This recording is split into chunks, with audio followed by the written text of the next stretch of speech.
छत्तीसगढ़ शायद सरकार को पूरे 2 वर्ष हो चुके हैं और ऐसे में छत्तीसगढ़ सरकार की जो है विकास कार्य धीमी चल रही है। ऐसा मैं इसलिए बिल्कुल भरोसा है विष्णुदेव साय जी की सरकार साय साय चल रही है, डबल इंजन की सरकार है।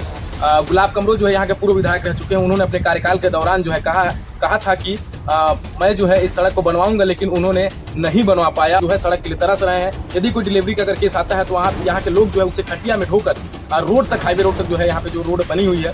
ये मांग रहा है रामगढ़ इलाके में जो है नेटवर्क पूरी तरीके से ठप है, उसके लिए क्या कुछ सरकार कर रही है? इसलिए आप लोग मांग कर रहे हैं। रोड हम लोग बहुत दिन से मांग कर रहे हैं। गुलाब कमरों से मांगे और रुका बने, उसके बाद बोला कि बनेगा इसे करके कोई ध्यान नहीं देते हैं। मोबाइल नेटवर्क चालू भी हुआ था, ट्रायल पे 2-4 दिन वहाँ चालू हुआ है कि उन रोडों को बनवाना है, लेकिन जुग्गा योजना से वो रोडें सेपरेट है। ये अभी मैं विधायक निधि से 17 ग्राम पंचायतों में 5-5 लाख रुपए सीसी रोड के लिए दिए हैं।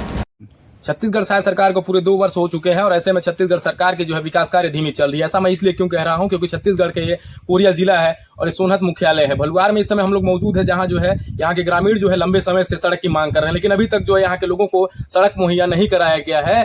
गुलाब कमरो जो है यहाँ के पूर्व विधायक रह चुके हैं। उन्होंने अपने कार्यकाल के दौरान जो है कहा था कि मैं जो है इस सड़क को बनवाऊंगा, लेकिन उन्होंने नहीं बनवा पाया। और इसके बाद जो है चुनाव प्रचार प्रसार के दौरान जो है बीजेपी विधायक जो है रेणुका सिंह जी है, वर्तमान के विधायक है, उन्होंने भी आश्वस्त किया था कि मैं अगर विधायक बनती हूं तो इस सड़क को बनवाऊंगी, लेकिन अभी तक जो है सड़क नहीं बन पाया। मैं पुनः जो है याद दिलाने जा रहा हूं कि छत्तीसगढ़ में ऐसी व्यवस्था है, भलुआर की व्यवस्था है, जहाँ पे जो है आज लोग जो है सड़क के लिए तरस रहे हैं। यदि कोई डिलीवरी का अगर केस आता है तो यहाँ के लोग जो है उसे खटिया में ढोकर रोड तक, हाईवे रोड तक जो है यहाँ पे जो रोड बनी हुई है मुख्यालय तक जो जोड़ती है, वहां तक इनको जो है खाट में ढोकर जो है ले जाना पड़ता है, मजबूरन ले जाना पड़ता है, क्योंकि यहाँ की रोड जो है खस्ता हालत है। मैं इस रोड के बारे में ज्यादा कुछ नहीं कहना चाहूंगा, क्योंकि पहले ही जो है इस खबर को लेकर जो है यूट्यूब चैनल स्टेट मीडिया के वीडियो डाला हुआ है, आप वहां जाकर देख सकते हैं। यहाँ के जो ग्रामीण है उनसे सीधे बातचीत करने का प्रयास करेंगे और जानेंगे कि आखिरकार कितने मुश्किलों का सामना करना पड़ता है और अभी तक किस ने इन्हें जो है आश्वासन दिया है कि ये रोड जो है बनेगा। दादा क्या नाम है आपका?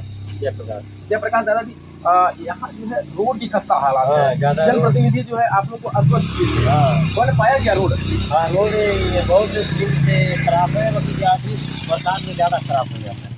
कितने मुश्किलों का सामना करना पड़ता है? बहुत मुश्किल। क्या लगता है कि रोड बनना चाहिए? हाँ, रोड बनना चाहिए, तो सब बने चाहिए ना, रोड होना चाहिए, रोड होना चाहिए। तो समझ सकते हैं कि रोड होना चाहिए। ऐसा इसलिए कह रहे हैं क्योंकि यहाँ पे मूलभूत सुविधाओं को भी व्यवस्थित करने में इनको भारी दिक्कतों का सामना करना पड़ता है। रोजमर्रा के जीवन को व्यवस्थित करने में भी इनको काफी ज्यादा परेशानी होती है। और भी कुछ लोग हैं, बातचीत करने का प्रयास करेंगे और जानेंगे कि आखिरकार ये रोड कब बन पाएगी, आखिरकार इनके पास विकास कब पहुंच पाएगा। दादा क्या नाम है आपका? कुलेश्वर जी, रोड कितने दिनों से खराब है, कब से आप लोग मांग कर रहे हैं? रोड हम लोग बहुत दिन से मांग कर रहे हैं। गुलाब कमरों से भी मांगे और रुका भी बने, उसके बाद बोला कि बनेगा इसे करके कोई ध्यान नहीं देते हैं। हम लोग कोई भी कल परसों ऐसे एक मरीज को लाया दो टांग कर मंड रोड तक, कोई ऐसा स्थिति चल रहा है कि बहुत परेशानी है। जनप्रतिनिधियों से क्या कुछ कहना चाहिए, कब तक रोड बने? रोड तो हम लोग बोल रहे हैं कि जल्दी बन जाता तो अच्छा रहा, नहीं बनने के कारण हम लोग वही चल रहे हैं जैसा सुविधा है वैसा। रेणुका सिंह जी कब आप लोगों को आश्वासन दी थी कि रोड बनेगी? चुनाव के प्रचार में। उसके बाद क्या जो है विधायक आपके गांव पहुंची है? नहीं पहुंची। कई बार हम लोग बोलते हैं कि आइए देखने के लिए, तो पर भी ध्यान देते नहीं करते हैं, बस सोनहत से आते हैं और चले जाते हैं। ध्यान देते ही नहीं है। इसी ध्यान को आज हम लोग आकर्षित करने के लिए भलुआर पहुंचे हुए हैं और इस रोड की बदहाली स्थिति को हम लोग आज पुनः एक बार फिर जो है दिखाना चाह रहे हैं, ताकि इन लोगों को जो है रोड मुहैया हो सके और ये अपने रोजमर्रा के जीवन को जो है व्यवस्थित कर सके, क्योंकि यहाँ की समस्या बहुत जटिल है। रोड ही अगर ना हो तो आप समझ सकते हैं कितना मुश्किलों का इन लोगों को सामना करना पड़ता होगा। कितने लोग होंगे दादा इलाके में, कितने घर होंगे लगभग? यहाँ कम से कम 60-70 से ऊपर होगा, 200 के आसपास। 200 के आसपास के घर हैं यहाँ पे और यहाँ के लोगों को रोड की समस्या है और लंबे समय से ये लोग जो है रोड की मांग कर रहे हैं, लेकिन अभी तक इनकी मांगे पूरी नहीं हुई है। और बहरहाल अब देखना ये होगा कि जनप्रतिनिधि क्या कुछ करते हैं इस मामले को लेकर। क्या इस बार फिर जो है आश्वासन मिलेगा या फिर रोड बनेगा? कैमरा आज जो है पूर्व राज्य मंत्री रेणुका सिंह सोनहत पहुंची हुई हैं। विभिन्न प्रकार के विकास कार्यों को उन्होंने जिक्र किया, लेकिन रह गया एक सवाल हमारे मन में, क्योंकि मेंड्रा एक गांव है भलुआर, जहां हम लोगों ने चुनाव के प्रचार प्रसार के दौरान हम लोगों ने खबर दिखाया था, जिसके बाद से जो विधायक हैं उन्होंने कहा था कि हाँ, अगर मैं जीतती हूँ तो वहाँ की सड़कें जरूर बनेंगी। लेकिन आज भी वही सड़कें के हालात जो है खस्ता है। बातचीत करने का प्रयास करेंगे और जानेंगे कि क्या कब तक वो सड़क बन पाएंगे, जी कब तक सड़कें बन पाएंगी, क्योंकि ग्रामीण जो है लगातार मांग कर रहे हैं सड़कों को लेकर। आज भी हम लोग वहाँ गए हुए थे, देखिए सड़क की हालात बहुत बद से बदतर हो चुकी है। विधानसभा चुनाव के पहले और लोकसभा चुनाव के समय मैं गई थी और मुझे पता भी है कि उन रोडों को बनवाना है। देखिए जुग्गा योजना से वो रोडें स्वीकृत है, 32 रोडें हमारे यहाँ पर स्वीकृत है, चाहे वो रजपुरी हो, बलवार हो, परिहंत है, उस क्षेत्र में उन रोडों की स्वीकृति हो चुकी है। बनेंगी रोडें, आप थोड़ा सा धैर्य रखने की जरूरत है। जी, दूसरा ये मांग रहा है, रामगढ़ इलाके में जो है नेटवर्क पूरी तरीके से ठप है, उसके लिए क्या कुछ सरकार कर रही है? देखिए यहाँ पर 403 गांव में 125 गांव में नेटवर्क नहीं है। उसके लिए मैं बहुत ईमानदारी के साथ प्रयास की हूँ और मैं सफल भी हो गई हूँ, उसकी स्वीकृति हो चुकी है। क्योंकि बस्तर क्षेत्र में 4G नेटवर्क अभी बहुत तेज़ी से लगाया जा रहा है, तो वो टीम वहाँ के बाद यहाँ पर आएगी। अभी कुछ स्थानों पर उसका काम चालू हुआ था, मोबाइल नेटवर्क चालू भी हुआ था, ट्रायल पे 2-4 दिन वहाँ चालू हुआ, तो सभी जगह लग जाएगी। मेरी जिम्मेदारी है, इस काम को मैं कर दूंगी। छत्तीसगढ़ में पत्रकारों के साथ अभद्रता बढ़ती जा रही है। मनेन्द्रगढ़ जिले में भी एक पत्रकार को जो है जान से मारने व गाड़ देने की धमकी मिली थी। क्या कुछ छत्तीसगढ़ में हो रहा है? ऐसे में पत्रकार कहीं ना कहीं सहमे हुए हैं, डरे हुए हैं। हम लोग खबर बनाने में कहीं ना कहीं अब दिक्कतें हो रही हैं। क्या कुछ कर रही है सरकार पत्रकारों के लिए?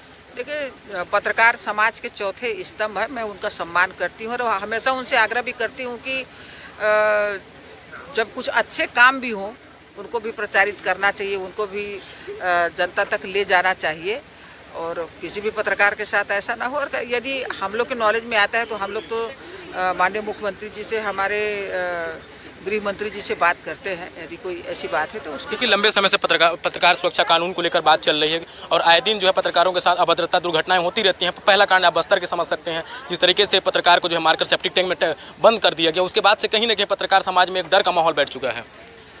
नहीं, उसकी सबकी सुरक्षा होनी चाहिए और सब भाई पत्रकार यदि स्वतंत्र रहेंगे तभी तो वो सही बातों को जनता के सामने ला पाएंगे। आपकी सुरक्षा सर्वोपरि है। सोनहत में विकास और क्या क्या हो सकती हैं जो बची हुई हैं? सभी विकास के काम होंगे, रोडें बनेंगी। सोनहत हमारा ब्लॉक मुख्यालय है, ब्लॉक मुख्यालय के अनुसार यहाँ पर जो विकास के काम होने चाहिए। अभी तो मैं विधायक निधि से 17 ग्राम पंचायतों में 5-5 लाख रुपए सीसी रोड के लिए दिए हैं और पंचायतों में अभी हमें काम देना है। रेणुका है तो भरोसा है क्या? बिल्कुल भरोसा है। विष्णुदेव साय जी की सरकार साय चल रही है, डबल इंजन की सरकार है, ट्रिपल इंजन की सरकार है, किंतु परंतु कुछ नहीं है, बस समय का इंतजार करिए। ठीक है, समय का इंतजार करिए, विकास जरूर होगा। सोनहत में जो पिछड़ा हुआ इलाका है भलुआर, वहाँ पे जरूर सड़क बनेगी और पत्रकारों के लिए जो हम लोगों ने जो बात की है, देखना अब ये होगा कि छत्तीसगढ़ सरकार क्या करती है पत्रकारों के लिए और सोनहत विकास के लिए। शैलेश गुप्ता के साथ Dinesh Kashi, state TV India news Korea, Chhattisgarh.